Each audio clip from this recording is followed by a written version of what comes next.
one school, I will say in the United States, and this particular school is a high-achieving school and has known that it's been high-achieving for a very long time. And it knew that its performance on the PISA-based test for schools would be relatively high compared to the national average. And that's exactly what it found. But it also found that there was room for improvement because in addition to being a high-achieving school, its students were also fairly advantaged in terms of their socioeconomic status. And it saw that when it compared its performance to the socioeconomic status of its students, that it was performing basically at an expected level, meaning it wasn't doing better than it should given the socioeconomic status of its students. And that was surprising information for this school because this school believed that it was a very good school and that it was producing highly educated and competent students, but it realized that perhaps the competence that the students had were a result of their background and not because of what the school itself was doing. So when it analyzed its information a little bit more, it discovered that the teacher-student relations at the school were not very good. In fact, it was below the national average, despite the performance of the school being much higher than the national average.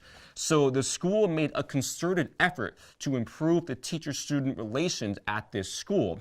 And it did so by engaging the parents a little bit more because they felt that the parents were a mediating factor between the teacher and the students, and that if the parents understood what was happening in the school more, the students would be more receptive to the teachers and what was happening inside of the school. So it really focused on improving how the teachers interacted with the students and with the students' families to create a more cohesive community and to then improve the students' performance even higher relative to the socioeconomic status of the school.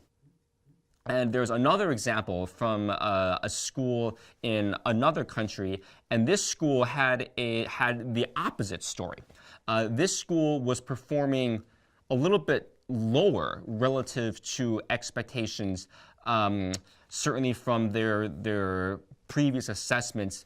But this school discovered that its students were relatively disadvantaged. And compared to what would have been expected given the socioeconomic status of the students, this school's performance was actually a little bit higher. So this school used it as kind of a motivating force for itself. And it communicated this result to the teachers that we know that from a national perspective, our scores are not the highest. But we have to know that our students are not coming from the most privileged backgrounds in our country. In fact, they're coming from some of the less privileged backgrounds in our country. But compared to what would be expected of our students, given their backgrounds, their performance is higher. So this indicates that there's something happening in the school that they're doing very, very well. And they discovered that relative to the national average, the classroom disciplinary climate of this school was quite high, meaning that the students at this school experienced very orderly classrooms. That instruction began on time. There was very little noise and disorder in the classroom. That teachers did not have to wait a very long time for students to become quiet and to start doing their work. And they attributed a lot of their success relative to the expectations of their students to being able to foster this very, very positive classroom disciplinary climate.